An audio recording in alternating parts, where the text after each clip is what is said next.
fleuve jaune, près de Luoyang. Une visite d'une autre nécropole. La nécropole, c'est quoi? Des Song. On avait vu à Pékin celle des Ming. Et ici, c'est celle des Song. Les Song, c'est la dynastie qui arrive après celle des Tang. Les Tang, ça finit en 907. De 907 à 960, on a une cinquantaine d'années de morcellement, à nouveau de guerre. Et puis après, c'est 960, c'est l'unité à nouveau. L'unité des Song, qui vont déplacer leur capitale encore à l'est, en 960, à la ville de Kaifeng, où nous nous rendons donc demain après-midi. Vous voyez les géomanciens autour de Kaifeng chercher un endroit sacré pour leur tombeau. Quelque chose d'assez classique. Et ils vont dans cette région trouver l'endroit le meilleur, c'est celui-ci. Pourquoi? Parce que c'est la fameuse chaîne des montagnes Mangshan. Alors dans la suite des animaux et des hommes, il y a 3 ici personnages supplémentaires qui sont des représentants des peuples barbares de l'Ouest. En effet, ils sont différents. Ils ont des coiffes différentes, ils ont des barbes frisées, comme par exemple celui-ci, alors que les Chinois sont jamais frisés. Et ils viennent porter leur tribut à l'empereur, les Song.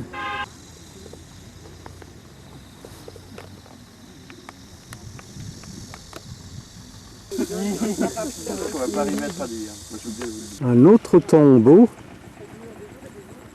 pratiquement dans le prolongement de l'autre. Avec le tumulus au fond.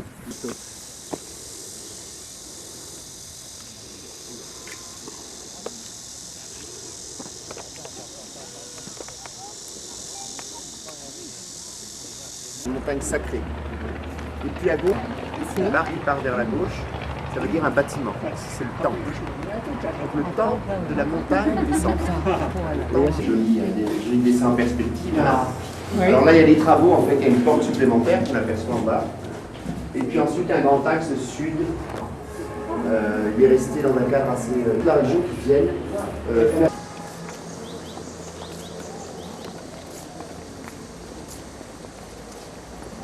On sait qu'il y avait dans ces montagnes, il y avait des ermites taoïstes depuis longtemps. Ils vivaient de la rosée et de l'écorce des arbres.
Voilà, aujourd'hui on a visité le monastère et à côté le cimetière, la forêt de Stupa. C'est un cimetière de bonzes et de leurs supérieurs.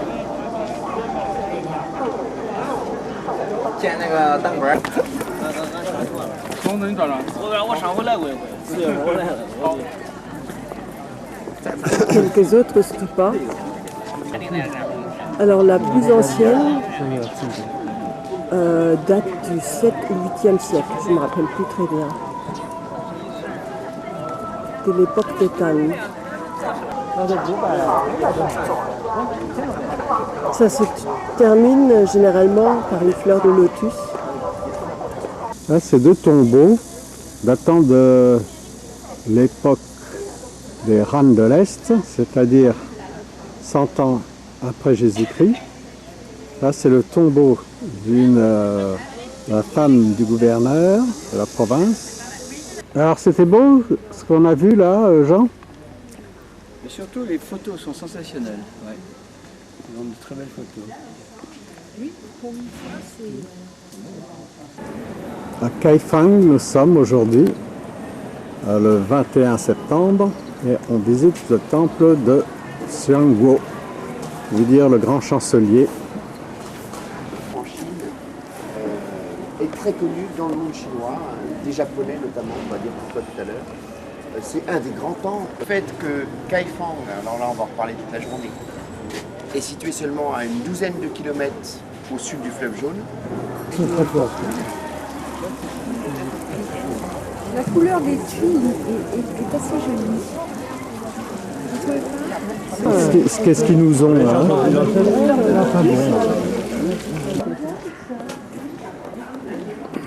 C'est un petit jardin de bonsaï. Hein.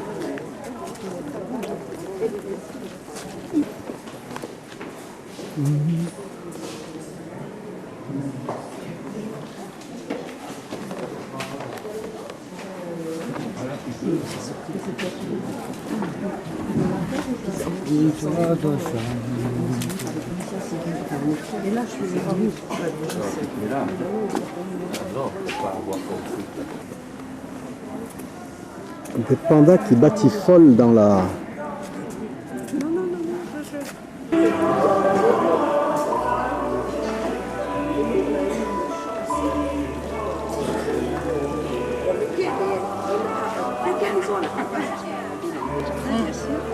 On a fait des boulots très hauts. Oui. Et les boulots, c'est des...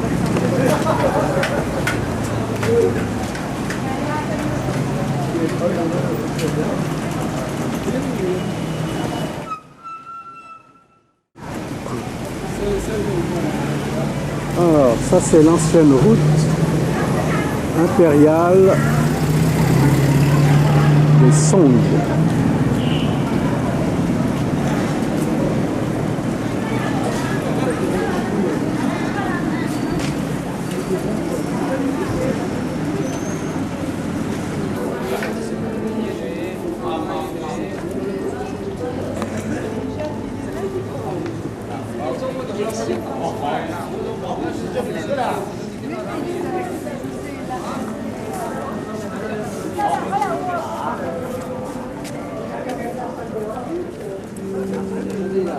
Centre de la cité impériale, transformé en jardin, capitale des Song du Nord.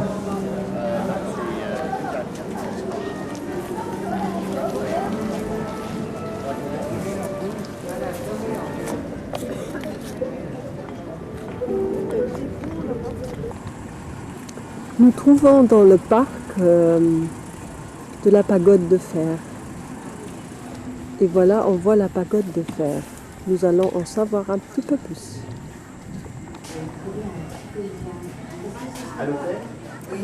Voilà toujours la pagode du fer à partir du temple de l'accueil. Dans le temple de l'accueil, il y a le Bouddha de l'accueil, une statue qui date du XIe siècle. Mais le temple lui-même a été construit il y a assez récemment pour abriter la statue.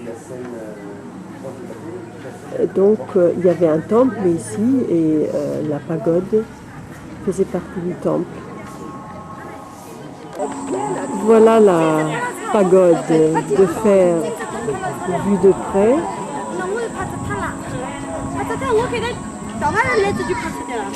C'est une brique qui a une couleur de fer. Voilà d'où son nom. Et il y a 13 niveaux. 13 est le chiffre du yang.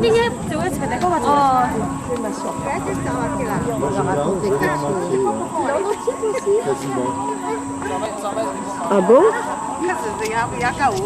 Sur du bois aussi avec la brique, encore une fois. Alors plusieurs motifs. Hein. Alors à chaque angle, on peut voir des grands tigres. Et puis on peut voir des musiciens, des scènes avec des musiciens, 5 musiciens. On peut voir la scène du premier sermon avec 4 disciples. La tradition indienne, il y en avait 5, hein. Il y en a 4. On voit un mandarin aussi, hein, les mains jointes. On voit une apsara en train de danser. Oui. On dit au niveau de l'architecture que c'est une pagode intermédiaire, puisqu'elle est hexagonale. Alors que l'autre octogonale. Donc on a à l'époque des Tang les pagodes. La période des Song. La pagode hexagonale et après octogonale. Alors la pagode est tronquée parce que le haut est tombé au cours du temps. Et celle-là, cette pagode est plus vieille que la pagode de fer. Et elle a servi pour faire des briques, essayer des briques vernissées et colorées. Mais les couleurs n'ont pas tenu, alors que dans la pagode de fer, le vernis a tenu. Alors tous les motifs sont presque différents.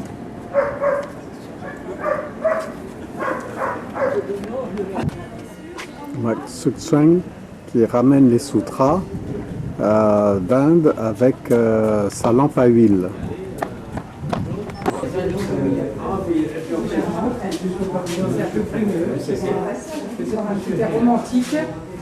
Oui, un petit pavillon romantique avec une promenade sur un lac avec des petits ponts, des passages.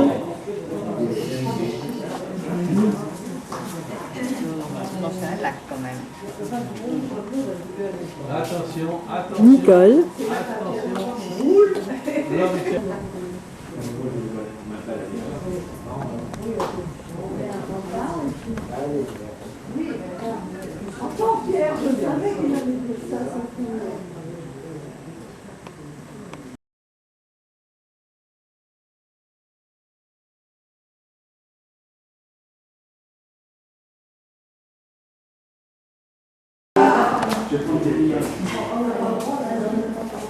Alors ça c'est la salle des arrières pour les Very Important People.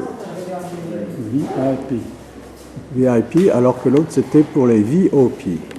Part de marbre et qui s'appelle Pin, et ça c'est le vase qui s'appelle Yin, et Pin Yin, c'est un jeu de mots.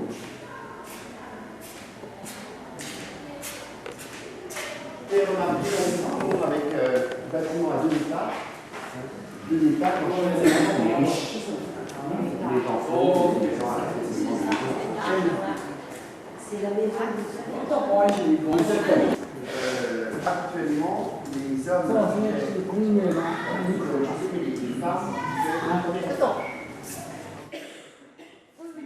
on l'appelle le jardin de la retraite en réflexion. C'est pas une heure précise. Si les autres ne font pas affaire à leurs voisins. Vous pouvez vous avancer un peu par ici pour que tout le monde puisse regarder. Enfin, au départ, on peut dire que le mobilier, quand même. Ah, donc c'est des amoureux qui sont. Un joli pavillon, vous voyez qu'à nouveau on a un écran avec un.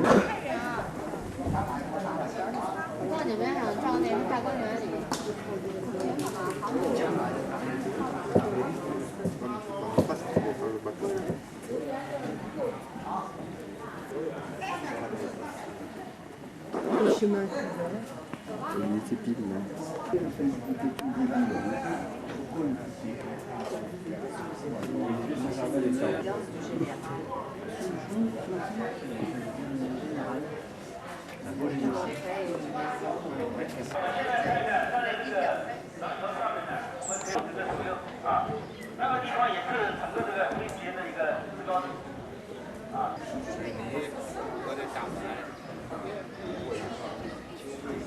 La maison du général, là, 19e siècle, avec un petit kiosque là-haut.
Voilà ici donc la chrysalide.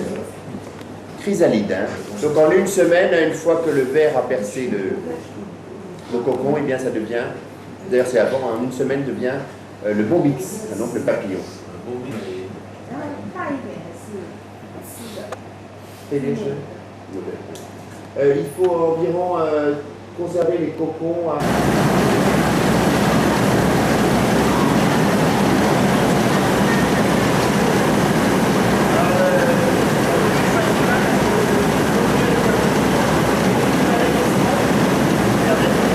C'est très solide, hein. Il faut tirer très fort. Oui, on peut.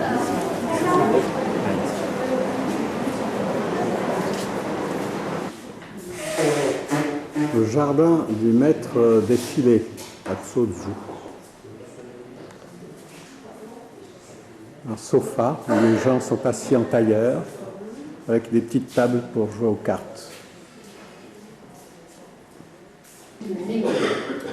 Tableau sur marbre.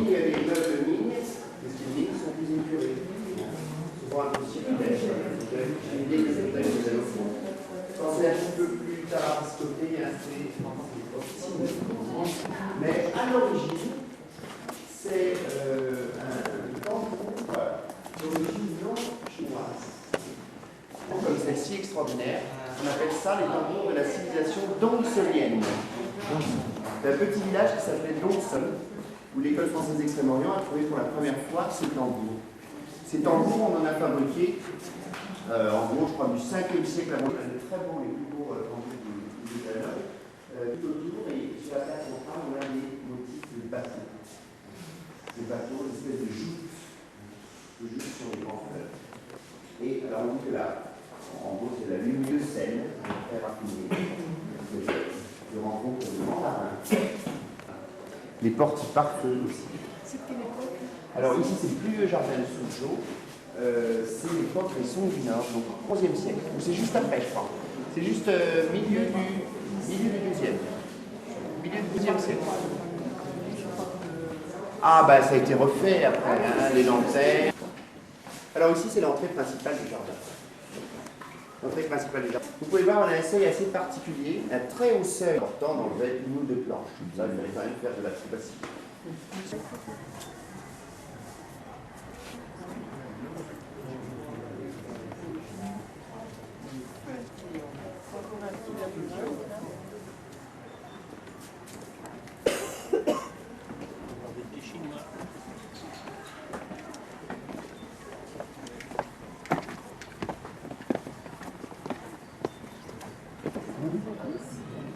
Non, ça glisse pas, mais comme vous regardez, il me dit.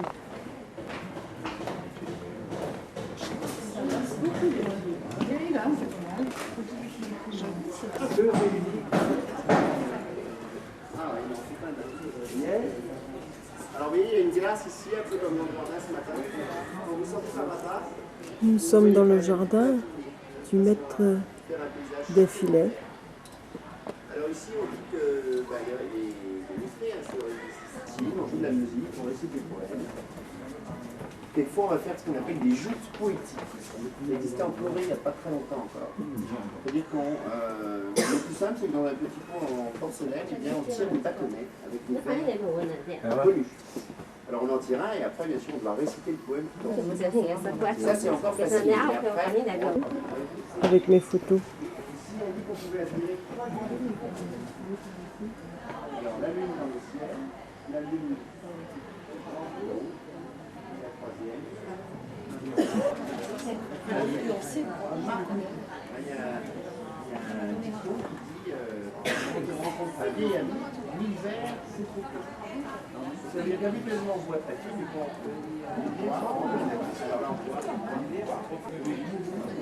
on tombe presque par terre, c'est bien, on a passé une bonne soirée.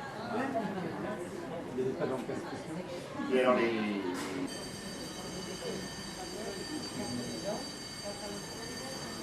C'est un petit jardin qui date du 10-11e siècle et qui a servi de modèle à beaucoup de mandarins qui voulaient se construire une maison et qui se sont construits une maison. Le sol est pavé avec des dessins.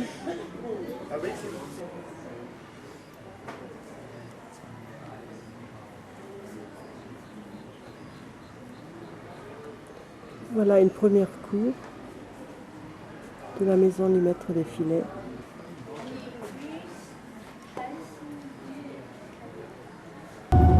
Alors Venise est quand même jumelée avec Suzhou. On aime beaucoup les jumelages en Chine. On a fait ça beaucoup depuis l'ouverture, depuis une vingtaine d'années. Ça, c'est le grand jardin de C'est la maison Suzhou. de l'administrateur et de la politique simple. C'est la maison de l'administrateur, Du humble administrateur du humble et administrateur. de la politique simple.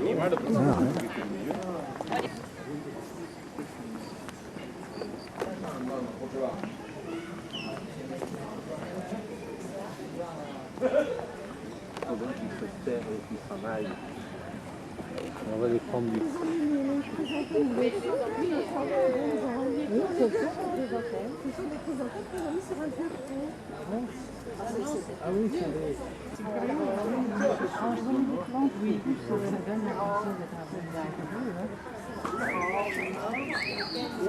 Dans celui-là, il est bon. Ouais, non, celui-là.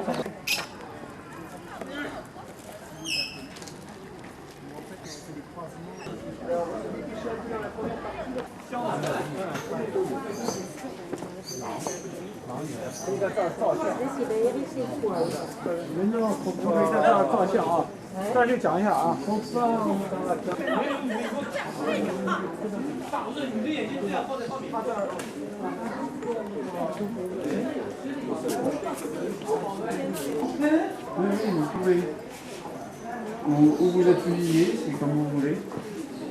4 porte-lunes.